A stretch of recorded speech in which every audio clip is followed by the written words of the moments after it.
नमस्कार, आप देख रहे हैं राजधानी न्यूज। मैं हिंदू पात्रा और आइए खबरों में आगे बढ़ने से पहले एक नजर डालते हैं अब तक की सुर्खियों पर। जमशेदपुर में बढ़ते अपराध पर नियंत्रण को लेकर एसएसपी ने गुप्त सूचना के आधार पर की छापेमारी। 7 पैकेट गांजा समेत 2 पिस्टल के साथ 7 गिरफ्तार। 30 मार्च को बिरसानगर थाना इलाके में हुए चोरी का पुलिस ने किया खुलासा। चोरी के सामानों के साथ 1 को किया गिरफ्तार, 4 फरार। जिला निर्वाचन पदाधिकारी ने छात्र संगठनों को सौंपी नई जिम्मेदारी। शांतिपूर्ण ढंग से मतदान संपन्न कराने का दिया जिम्मा। सोनारी मरीन ड्राइव सड़क पर हुआ दर्दनाक हादसा। अज्ञात वाहन की चपेट में आने से एक व्यक्ति की हुई मौत, जांच में जुटी पुलिस। और राजस्थान युवक मंडल की कार्यकारिणी के चुनाव को लेकर की गई अहम बैठक। चुनाव जीतने पर समाज हित में कार्य करने का लिया निर्णय।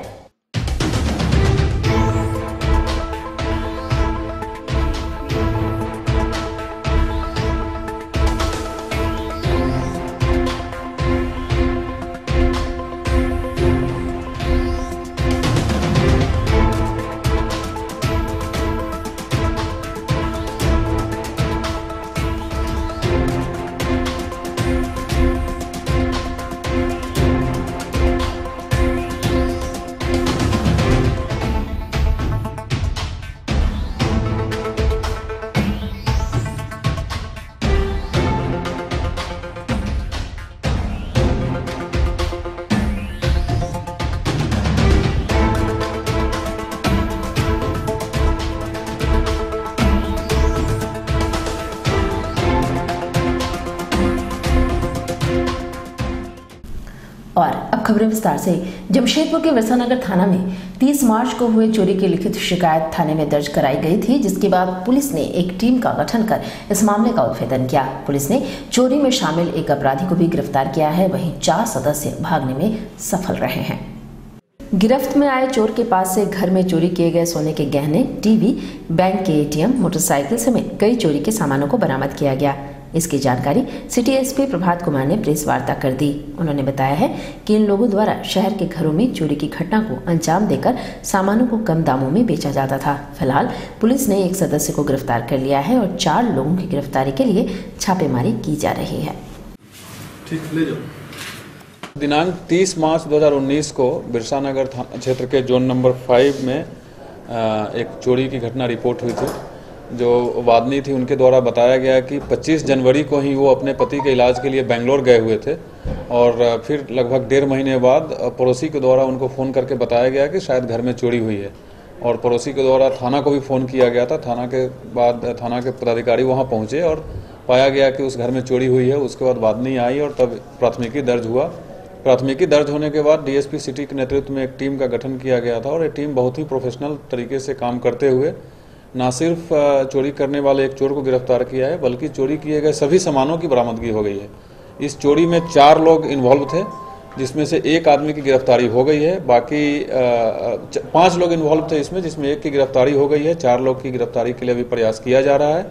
और जितने सामान बरामद हुए थे वादनी के द्वारा जो भी लिखाया गया था A to Z सामान हम लोगों ने बरामद कर लिया है, जिसमें स्कूटी है, LED टीवी है, ज्वेलरी है, कुछ कैश भी हैं, कुछ चांदी के सिक्के, मूर्ति वगैरह सब कुछ है। टोटल चीज़ बरामद कर लिया गया है और इसके बाद हम लोग इसको गिरफ्तार करके जेल भेज रहे हैं और आगे की जो भी कार्रवाई है वो कार्रवाई करवाते हुए हम लोग जल्द से जल्द इंश्योर करेंगे कि वादनी को ये सामान मिल जाए। और जमशेदपुर में जिला निर्वाचन पदाधिकारी की अध्यक्षता में विभिन्न छात्र संगठनों के साथ बैठक कर चुनाव में छात्रों की भूमिका पर विचार विमर्श किया गया, जहां छात्र संगठन के नेताओं को सभी बूथों पर मतदान शांतिपूर्ण संपन्न कराने की जिम्मेवारी दी गई। बिष्टुपुर स्थित जिला मुख्यालय सभागार में निर्वाचन पदाधिकारी के द्वारा विभिन्न छात्र संगठन के लोगों के साथ बैठक की गई, जहां जिला निर्वाचन पदाधिकारी ने सभी छात्र संगठन को चुनाव शांतिपूर्ण ढंग से संपन्न कराने एवं चुनाव में छात्रों की भागीदारी को सुनिश्चित करने के लिए कई दिशा निर्देश दिए। वहीं जिला निर्वाचन पदाधिकारी अमित कुमार ने कहा कि इलेक्शन कमीशन के दिशा निर्देश पर पहली बार छात्रों की भागीदारी को भी शांतिपूर्ण ढंग से चुनाव संपन्न कराने में शामिल किया जा रहा है, जहां ये सभी छात्र बुजुर्ग एवं मिलेनियम मतदाता को जागरूक कर मत के प्रतिशत को बढ़ाने का काम करेंगे, जिन्हें विभिन्न बूथों की जिम्मेवारी दी गई है, जिससे छात्र भी काफी खुश नजर आ रहे हैं। आज हम लोगों ने basically campus ambassadors, NSS scout and guide के रिप्रेजेंटेटिव्स को यहाँ जिला स्तर पर बुलाया था और ये युवा मतदाता हैं और विभिन्न कैंपस में ये चुनाव से संबंधित गतिविधियों को जो है वो प्रचार प्रसार में इनका उपयोग किया जाता है। तो आज उनका ओरिएंटेशन का कार्य जो है वो जिला स्तर पे किया गया है और इनके माध्यम से कॉलेज के जो छात्र हैं और खास तौर पे मिलेनियम वोटर्स हैं जो पहली बार अपने मताधिकार का प्रयोग करेंगे, उनके बीच मतदाता जागरूकता कार्यक्रम इनके माध्यम से जो है वो चलाया जाएगा। ऊर्जान्वित हैं और काफी जोश से भरे हुए हैं। इनको जो भी रिस्पॉन्सिबिलिटी दी जाएगी उसको ये लोग बेहतर तरीके से करें। और इधर जमशेदपुर के बागबेड़ा थाना अंतर्गत बाबा कुटीर निवासी राज सोनकर के साथ पड़ोस के लोगों ने रंगदारी नहीं देने पर उनकी जमकर पिटाई कर दी। इस संबंध में राज व उसके परिवार के लोगों ने थाने में लिखित शिकायत कर न्याय की गुहार लगाई। राज सोनकर के अनुसार बाबा कुटी निवासी अभय यादव अजय यादव के द्वारा उनसे रंगदारी मांगी गई थी, जहां रंगदारी नहीं देने पर उनकी जमकर पिटाई कर दी गई। वहीं जब राज के परिवार के लोगों ने बीच बचाव की कोशिश की तो परिवार के लोगों के साथ भी अजय यादव अभय यादव द्वारा अभद्र व्यवहार किया गया। इधर इस संबंध में राज सोनकर ने बागबेड़ा थाने में लिखित शिकायत कर मामले की जांच करते हुए न्याय की गुहार लगाई है। वहीं पीड़ित राज सोनकर ने बताया है कि रंगदारी नहीं देने पर मारपीट की घटना घटी है। उन्होंने थाना प्रभारी से इस मामले में जल्द से जल्द कार्रवाई करने की मांग की है। शीतला मंदिर के पास जब हम पहुंचे सर अपना टेम्पो लेके, वो खड़ा होकर हमसे आगे मेरे से रंगदारी मांगने लगा। कौन? अभय। मेरे को बोलने उन्हें लगा मेरे को कि खर्चा करो, मेरे को दो, पैसा कौड़ी दो। हम जब नहीं दिए सर गर्दन पकड़ के मारने उन्हें लगा मेरे को।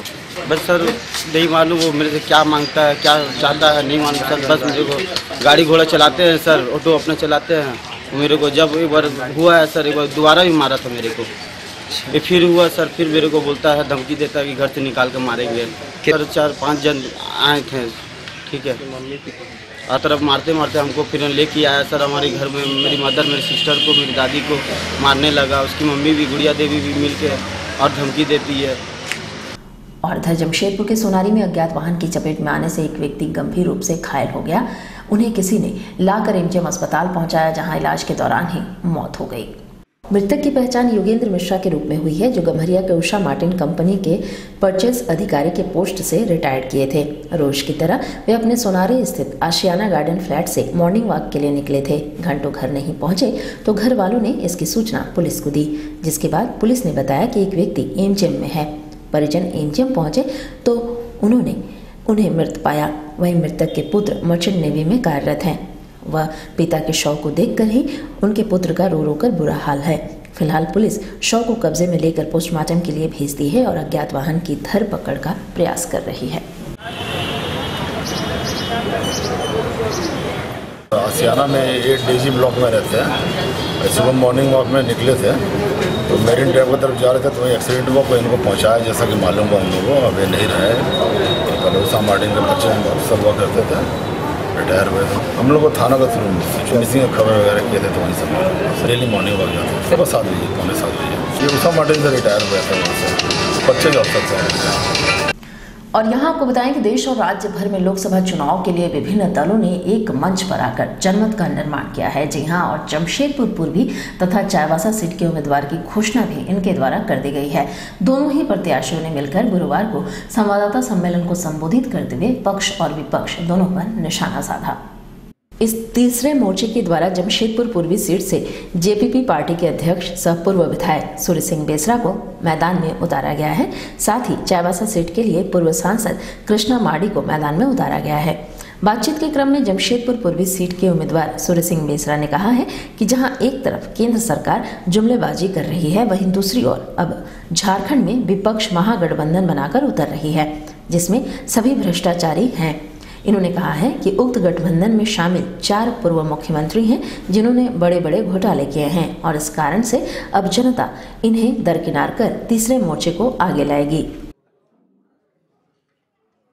उद्देश्य ये है कि झारखंड में तीसरा विकल्प तैयार हो गया है। हमारा जो इतने दिन 2014 में पहले चाय वाला जो झांसा दिया, जुमला दिया और चौकीदार बन गया, तो ये चौकीदार से भी नहीं होगा।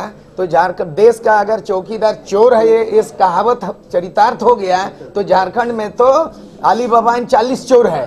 तो जो ये महागठबंधन का जरूरत के विकल्प इसलिए जरूरत है कि महागठबंधन में झारखंड में 4 पूर्व मुख्यमंत्री बना, एक शिबू सोरेन 3.5 करोड़ का ये रिश्वत कांड, एक पूर्व मुख्यमंत्री मधु कोड़ा 4,500 करोड़ का कांड, एक पूर्व मुख्यमंत्री लालू यादव 950 करोड़ का चारा घोटाला, एक पूर्व मुख्यमंत्री हेमंत सोरेन जो जमीन घोटाला, एक पूर्व मुख्यमंत्री जो फिलियोर नेता बाबूलाल मरांडी। तो महागठबंधन में महाचोर लोग बैठा हुआ है और 4 मुख्यमंत्री पूर्व जो है सबके घोटालेबाज है। झारखंड को बचाना है, जनमत को महबूत बनाना है, इसीलिए हम लोगों ने किया। वहीं चाईबासा सीट के उम्मीदवार कृष्णा माडी ने कहा है कि झारखंड राज्य में सबसे ज्यादा अगर खनिज संपदा वाला क्षेत्र है तो वो कोल्हान है, लेकिन इस स्थान का विकास जो होना चाहिए था वो अब तक नहीं हुआ है और इस कारण से वे मैदान में उतर चुके हैं। वहीं उन्होंने महागठबंधन की प्रत्याशी गीता कोड़ा पर तंज कसते हुए कहा कि सामने कोई भी हो उससे उन्हें परेशानी नहीं है, चूंकि क्षेत्र की जनता अब उन लोगों से त्रस्त हो चुकी है और लोग अब विकास चाहते हैं। आज कोल्हान क्षेत्र में, बल्कि कोल्हान क्षेत्र नहीं, आप झारखंड के पैमाने पर ही बात करेंगे तो अच्छा रहेगा, क्योंकि कोल्हान झारखंड क्षेत्र का एक पार्ट है और उसमें कोल्हान में जितना मिनरल्स है, जितने उसमें मेन पावर है और जो रिसोर्सेज है वहाँ पर, मैं समझता हूँ शायद ही देश के अंदर में वो है। मेरा यहाँ पर टक्कर जो है हमारे साथ में है, चाहे कोड़ा आए चाहे आज बीजेपी कुड़ी आए, ये हमको कहीं कोई देखना नहीं है, क्योंकि वहाँ के लोगों की हमको उत्थान करना, वहाँ का सांस्कृतिक सभ्यता, वहाँ के समाज और वहाँ के लोगों का आर्थिक, जो आज लोग बेरोजगार हैं, वहाँ से लोग डेली पलायन कर रहे हैं, इसको रोकना है कि झारखंड के एक अस्तित्व को बचाना है और कोल्हान को एक सशक्त रूप से उसको फिर से निर्माण करना है। और यहाँ आपको बताते चलेंगे, जमशेदपुर के एक निजी स्कूल द्वारा अभिवंचित वर्ग के छात्रों के अभिभावकों के साथ बदसलूकी की जा रही है। जी हाँ, अभिभावकों के अनुसार इनके द्वारा स्कूल प्रबंधन के खिलाफ शिकायत की गई थी, जिसके बाद से ही स्कूल प्रबंधन ने बदसलूकी की। इस मामले को लेकर जमशेदपुर अभिभावक संघ ने जिले के उपायुक्त से गुरुवार को मुलाकात की, साथ ही उन्हें इसकी शिकायत भी की। इस दौरान संघ के अध्यक्ष ने कहा कि मानगो स्थित केरला पब्लिक स्कूल प्रबंधन के मनमानी रवैये के खिलाफ कुछ दिनों पूर्व अभिभावकों ने जिले के उपायुक्त को शिकायत की थी और उसमें संघ ने अभिभावकों का साथ भी दिया था और उसके बाद से ही स्कूल प्रबंधन के द्वारा उक्त अभिभावकों के साथ बदसलूकी की जा रही है और उन्हें नामांकन फॉर्म नहीं दिया जा रहा है। संघ के अध्यक्ष बताते हैं कि स्कूल प्रबंधन द्वारा अब अभिभावकों से ये कहा जा रहा है कि अभिभावक संघ के द्वारा जबरन दाखिले के नाम पर पैसे लगाने का आरोप लगाएं, तब जाकर उनके बच्चों को स्कूल में दाखिला होगा। इन्होंने जिले के उपायुक्त से इस मामले पर सख्त कार्रवाई की मांग की है। केरला पब्लिक स्कूल मानगो में आवेदित कमजोर वर्ग के हुए अभिभावक जो अपने बच्चे का नामांकन कराने के लिए गए थे, स्कूल प्रबंधन द्वारा अधिनियम के प्रावधान से अलग हटके अलग अलग कागजात की मांग करके उन्हें परेशान किया जा रहा है। इसके विरोध में अभिभावकों ने संघ के साथ मिलकर जिला प्रशासन के समक्ष शिकायत दर्ज कराई थी, लेकिन अब वो शिकायत दर्ज कराने वाले अभिभावक जब पुनः स्कूल जा रहे हैं तो स्कूल प्रबंधन द्वारा उनको टारगेट करके उनको तो जलील किया ही जा रहा है। इसके अलावा उनके आवेदन को यह कहते हुए छाड़ दिया जा रहा है कि उनका जो घर की दूरी है स्कूल से 2 किलोमीटर से ज़्यादा है, जबकि अधिनियम के प्रावधान में 6 किलोमीटर तक, स्कूल से 6 किलोमीटर तक के दायरे का बच्चों का नामांकन लेने की बात कही गई। इसके अलावा वैसे अभिभावक जिनको अब तक स्कूल द्वारा नामांकन फॉर्म नहीं दिया गया, उनको यह कहने के लिए मजबूर किया जा रहा है कि तुम कहो कि डॉक्टर उमेश कुमार ने तुम्हारे बच्चे के नामांकन के लिए 3000 रुपये की मांग की है, नहीं कहोगे तो नामांकन फॉर्म नहीं दिया जाएगा। जमशेदपुर अभिभावक संघ आज अभिभावकों के साथ मिलकर उपायुक्त महोदय के सामने यह बात रखने आए। और इधर राजस्थान युवक मंडल के कार्यकारिणी के चुनाव को लेकर तैयारी जोर शोर से चल रही है, जहां इसे ध्यान में रखते हुए श्रवण मित्तल, रामेश्वर लाल भालुटिया और ममता मुरारका की टीम ने बिष्टुपुर स्थित राजस्थान भवन में एक विशेष बैठक का आयोजन किया। हर 2 वर्ष में राजस्थान युवक मंडल के कार्यकारिणी का चुनाव होता है, जहां 19 कार्य समिति सदस्य इस चुनाव में जीत दर्ज कर अपने पदाधिकारियों का चयन करते हैं। इस वर्ष भी 7 अप्रैल को 19 कार्य समितियों का चुनाव होना है, जिसे देखते हुए श्रवण मित्तल, रामेश्वर लाल भालुटिया और ममता मुरारका की टीम ने एक विशेष बैठक का आयोजन कर मतदाताओं से अपने मतों का प्रयोग कर उनके पक्ष में वोट करने की अपील की। बता दें, मतदाताओं की संख्या 550 है। वहीं उनकी टीम द्वारा चुनाव जीतने के बाद समाज हित के कार्य करने का निर्णय लिया गया है। चुनाव जीतने के बाद राजस्थान युवक मंडल के हॉल को वातानुकूलित बनाने, युवक मंडल द्वारा संचालित बाल भारती स्कूल में प्ले स्कूल, नृत्य क्लास, चित्रांकन क्लास की व्यवस्था करने, स्कूल को अपने स्तर से मैट्रिक की परीक्षा दिलवाने में सक्षम करने, आर्थिक रूप से कमजोर बच्चों जिन्हें निःशुल्क शैक्षणिक व्यवस्था का लाभ लेते हुए अपने पढ़ाई को सुचारू रूप से चलाने, इसके लिए निःशुल्क लाइब्रेरी की व्यवस्था करने, हाई एजुकेटेड शिक्षकों की व्यवस्था करना, शिक्षा के साथ साथ बच्चों की मानसिक व बौद्धिक विकास पर बल देना और समाज हित के लिए हमेशा तत्पर रहना ही इनका मुख्य उद्देश्य है, जिस पर बैठक के माध्यम से मंथन किया गया। ये हम लोगन राजस्थान युवक मंडल में सिंधारा का प्रोग्राम हुआ नहीं था, तो हम लोग सिंधारा का प्रोग्राम भी करा दे रहे हैं और साथ में एक मीटिंग आयोजन कर दिए हैं कि राजस्थान युवक मंडल का जो चुनाव है, तो हम लोग चाहते हैं कि अगर हमारी टीम आई तो हम लोगन युवक मंडल का जो प्रोग्राम है उसको निरंतर आगे बढ़ाएं।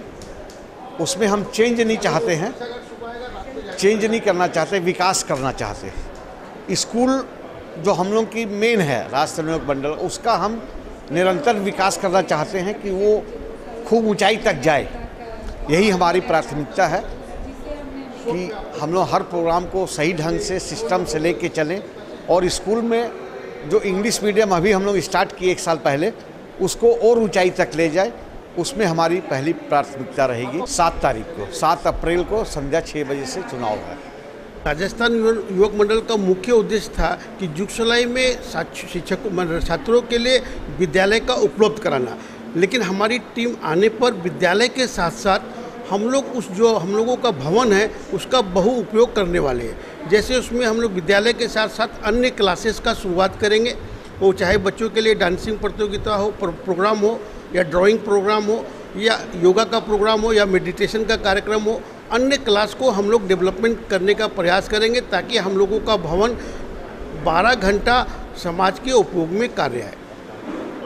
हम समाज के मतदाताओं से आग्रह करेंगे कि आप अपना मतदान का उपयोग उन बंधुओं के लिए करें जिनके अंदर में पहले से कोई योजना हो। मैंने इसमें अभी 2 साल अपने बिताए महिला सचिव के रूप में, और मैंने महिलाओं को यहाँ पर कम से कम मेरे कार्यकाल में 2 साल के कार्यकाल में मैंने 100 महिलाओं को इसमें जोड़कर इसे एक अच्छी सशक्त संस्था के रूप में समाज के सामने प्रस्तुत किया। उसमें हम महिलाओं ने बहुत से कार्यक्रम किए। अब चूँकि महिला विभाग अपने आप में सशक्त हो चुका है, अब हमें इसमें आगे अगर मुझे कार्य करने का मौका मिला तो हम स्कूल के तरफ अपना पूरा ध्यान केंद्रित करेंगे और स्कूल में इस तरह का वातावरण बनाएंगे कि खुद बच्चे अपने आप आकर इसमें अपना दाखिला लेकर गर्व महसूस करेंगे। हम लोग पूरी कोशिश करेंगे कि हम अच्छा से अच्छा उन्हें वातावरण दे पाएँ, अच्छी सुरक्षा दे पाएँ लड़कियों को, जिससे कि वहाँ पर बच्चे अपने आप आएँ। खबरों में वक्त है एक छोटे से ब्रेक का, आप बने रहिए हमारे साथ।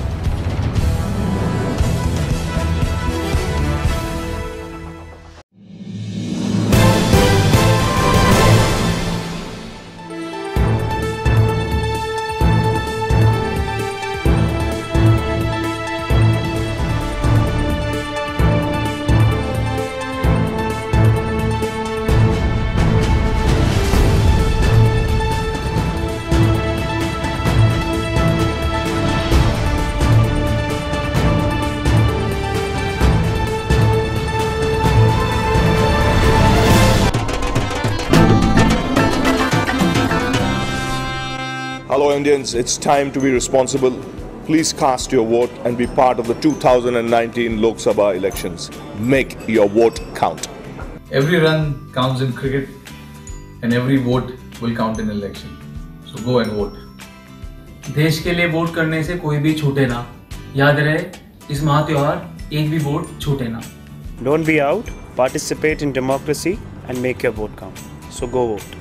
जैसे ही हर बॉलर को विकेट लेना जरूरी होता है, ऐसे ही हर नागरिक को वोट देना जरूरी होता है। तो please go vote. Don't watch it from the boundary. Be a player like us. Please come and vote in Lok Sabha election 2019. Go vote. नमस्कार, सभी लोगों को मेरी तरफ से एक रिक्वेस्ट है कि आप सभी लोग इस बार जाइए और अपना वोट दीजिए, क्योंकि हर एक वोट बहुत ही महत्वपूर्ण है। Be a responsible citizen, cast your vote, make your vote count, go vote. Don't watch from the boundaries, be a player like us. Come and vote in Lok Sabha elections 2019. Go vote.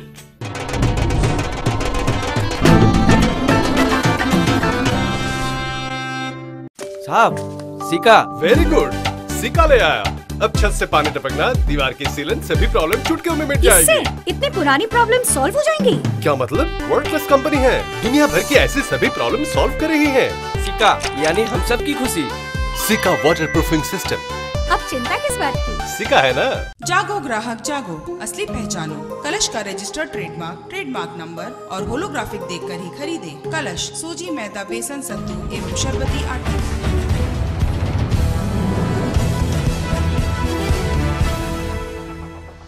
Break के बाद एक बार फिर से आपका स्वागत है। जमशेदपुर के बागबेड़ा के दक्षिणी घागिड़ी पंचायत क्षेत्र में इन दिनों क्षेत्रवासी जन समस्याओं से काफी परेशान हैं। जी हां, जहां क्षेत्रवासियों के अनुसार क्षेत्र की मुखिया की ही मनमानी थम नहीं रही है।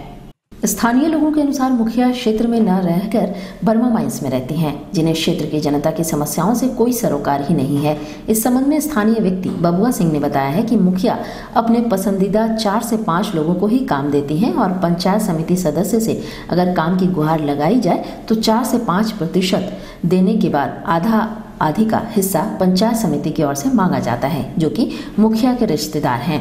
उन्होंने बताया है कि स्थिति ऐसी हो गई है कि उनके घर के पास नाली के पुनर्निर्माण की जरूरत है। स्थिति ऐसी है कि नाली का गंदा पानी उनके घर में घुस रहा है और अगर वे मुखिया या पंचायत समिति सदस्य से इस काम को स्वयं करने की मांग करते हैं तो उनसे मोटी रकम हिस्से के तौर पर मांगी जाती है।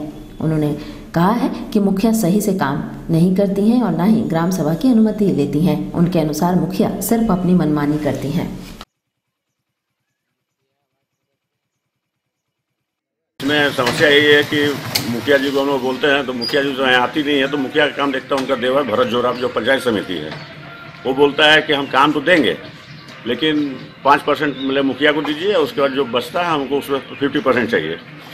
और सबसे बड़ा दिक्कत यह है कि मेरे घर के अंदर पानी जा रहा है, हम उसको 2 साल से पहले से बोल रहे हैं कि हमको काम दीजिए, उसको हम करेंगे, क्योंकि मेरे घर में पानी जा रहा है। लेकिन बोलता है हम काम उसी को देंगे जो मेरे को पैसा दे।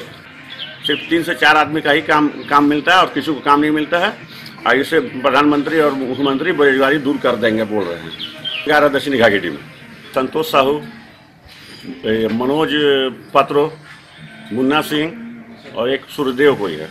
अच्छा, सिर्फ यही 4 लोग ही काम करता है, यही बेरोजगार यहाँ पे वही है। सभी तो डायरेक्ट बोलता है कि मुखिया को 5% दीजिए और मेरे को जो बचता है उसमें हमको 50% चाहिए।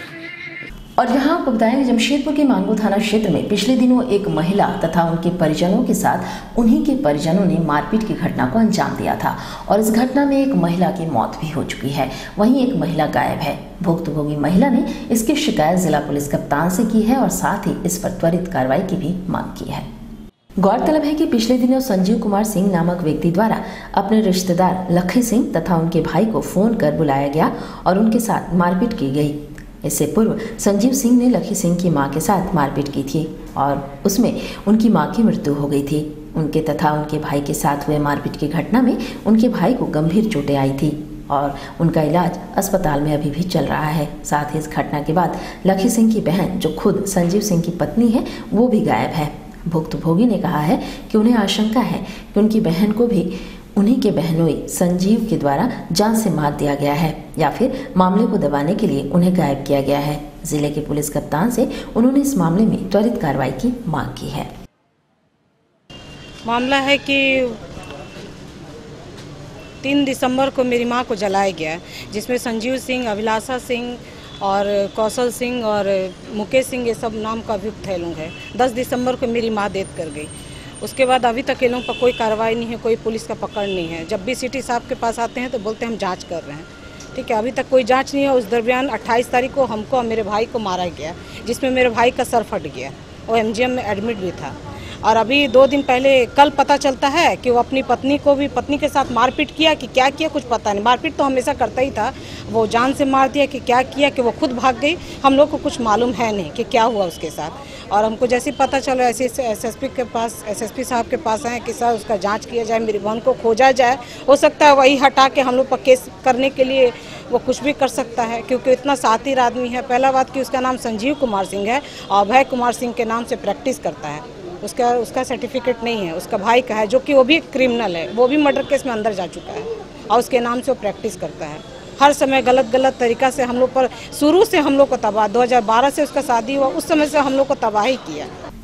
और जमशेदपुर के बर्मामाइंस स्थित सामुदायिक भवन में सत्यम संजीवन संघ समिति के द्वारा नैना हत्याकांड के 1 वर्ष हो जाने पर उसे श्रद्धांजलि देते हुए न्याय की गुहार लगाई गई। इस दौरान मुख्य अतिथि के रूप में बर्मामाइंस थाना प्रभारी मौजूद थे। 1 वर्ष पूर्व बर्मामाइंस निवासी 4 वर्षीय नैना के साथ उसके अपने भाई ने दुष्कर्म कर हत्या की घटना को अंजाम दिया था। 1 वर्ष पूरे होने पर सत्यम संजीवन संघ समिति के द्वारा नैना को श्रद्धांजलि अर्पित करने के लिए श्रद्धांजलि सभा का आयोजन किया गया। मुख्य अतिथि के रूप में बर्मामाइंस थाना प्रभारी स्वयं वहां मौजूद थे। वहीं पुष्प अर्पित कर व दीप प्रज्वलित कर नैना को श्रद्धांजलि अर्पित की गई। इस दौरान उपस्थित लोगों ने नैना की आत्मा की शांति के लिए 1 मिनट का मौन भी रखा। वहीं इस दौरान अतिथियों के सामने नैना के माता पिता ने उपस्थित लोगों के समक्ष अपनी पीड़ा रखी, जहां समिति के अध्यक्ष कंचन सिंह ने बताया है कि कार्यक्रम का उद्देश्य नैना को श्रद्धांजलि देने के साथ साथ उसे न्याय दिलाना है। वहीं नैना की मां लक्ष्मी देवी ने बताया है कि आरोपी को नाबालिग करार देकर जुवेनाइल एक्ट के तहत बाल सुधार गृह भेजा गया है, जबकि आरोपी बालिग है। उन्होंने बताया है कि पीड़ित परिवार को अब तक न्याय नहीं मिला है। अगर यही हाल रहा तो परिवार के सदस्य आत्महत्या के लिए बाध्य हो जाएंगे। हम अपने बच्चे का इंसाफ मांगते हैं सर। जब से देखिए सर जी, हम लोग तो कभी कोर्ट का थाना पुलिस का हम लोग कभी चक्कर नहीं करते थे। हम लोग कुछ नहीं जानते सर जी, हम लोग कुछ नहीं जानते थे कि कैसा होता है पुलिस, कैसे होता है थाना, ये सब हम लोग कुछ नहीं जानते थे। जब हमारी बच्ची का ऐसा हत्या जब हुआ तो हम लोग जब समझ नहीं सके कि कोई ऐसा हम लोग का बस्ती का लड़का, खुद मेरा भाई का लड़का ऐसा कर सकता है, हम लोग कभी नहीं ये जानते। बालिग है सर जी, उसका क्या बोलते हैं, उनका शादी हुआ, उनका बीबी का डिलीवरी हम कराए खुद 12 बजे रात को। हमारा बच्ची का इंसाफ मांग कर रहे हैं सर, हमारी बच्ची को इंसाफ चाहिए, उस मुजरिम को सजा दीजिए। बच्ची का इंसाफ नहीं मिला तो हम लोग जी के क्या करेंगे सर? इससे अच्छा हम लोग दोनों सामने जी का ऑफिस का सामने हम लोग अपना आत्महत्या कर लेंगे। इस कार्यक्रम ऐसा है कि इसी दिन आज से 1 साल पहले ठीक 4 अप्रैल को ही दासपाड़ा बस्ती में एक छोटी सी 4 साल की बच्ची नैना, जिसका कि उसका खुद मामा का बेटा मतलब उसका अपना भाई हुआ, वो बहुत ही बेरहमी से दुष्कर्म करने के उपरांत उसकी हत्या कर दिया था। आज पूरे उसके 1 वर्ष होने पे हम लोगों ने यहाँ पे छोटा सा उसके लिए शोक सभा रखा है, जिसमें हमारे मुख्य अतिथि है बर्मामाइंस से बड़े बाबू रामेश्वर प्रसाद जी, इस बस्ती के सेक्रेटरी हुए हैं मुकेश दास जी, और उनका भी केस जो देख रहे हैं राजीव कुमार जी है। और यहाँ आपको बताएं कि जमशेदपुर में आगामी 5 अप्रैल को हिंदू उत्सव समिति के आह्वान पर हिंदू नववर्ष यात्रा निकाली जा रही है, जिसकी तैयारियां पूरी कर ली गई हैं। मानगो के टिमना मैदान से ये यात्रा निकाली जाएगी और साक्षी के आम बगान मैदान में पहुंचकर ये यात्रा समाप्त होगी, जहां भारत माता की आरती की जाएगी। लगातार प्रत्येक वर्ष इसी दिन हिंदू नववर्ष यात्रा निकाली जाती है, जिसमें लाखों की संख्या में लोगों की भीड़ इसमें उमड़ पड़ती है। इस बार भी ये यात्रा डिमना मैदान से निकाली जाएगी, जो साक्षी के आम बगान मैदान में पहुंचकर समाप्त होगी, जहां भारत माता की आरती की जाएगी। इस विषय में जानकारी देते हुए समिति के अध्यक्ष राम बाबू तिवारी ने कहा कि हिंदू नववर्ष यात्रा हिंदुओं के शौर्य को बयां करता है और इसलिए इसमें शहर से लाखों की संख्या में लोग निस्वार्थ भाव से शामिल होते हैं। इन्होंने कहा है कि इस बार इस यात्रा में हथियारों पर पूर्ण पाबंदी लगाई गई है और अगर कोई हथियार लेकर यात्रा में शामिल होता है तो उस पर प्रशासन कार्रवाई करेगी। साथ ही उन्होंने अपील की है कि कोई भी नशे आदि का सेवन कर यात्रा में न पहुंचे। इन्होंने पूरे शहर वासियों से अपील की है कि इस नववर्ष यात्रा में शामिल होकर हिंदुओं के गौरव और एकता का परिचय समाज के समक्ष रखें।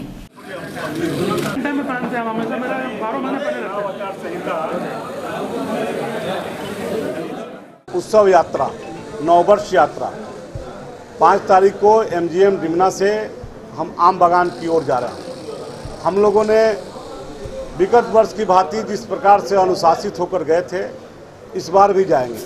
हम तमाम हिंदू भाइयों को, तमाम हिंदू धर्मावलंबियों को हम लोग आग्रह करते हैं, उनको ये सूचना देते हैं कि हिंदू उत्सव यात्रा में आप शामिल हों और डिमना से आम बागान चलें।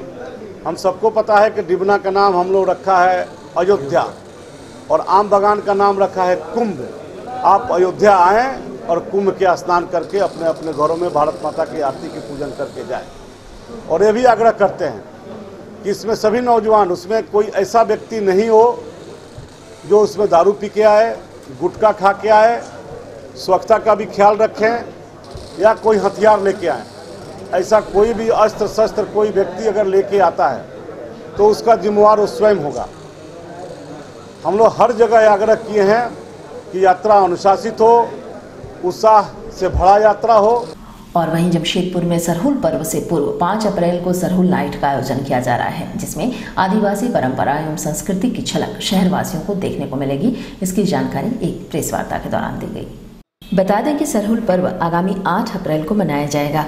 इससे पूर्व 5 अप्रैल को इसका आयोजन किया जा रहा है, जिसमें राज्य भर से लोग शामिल होंगे।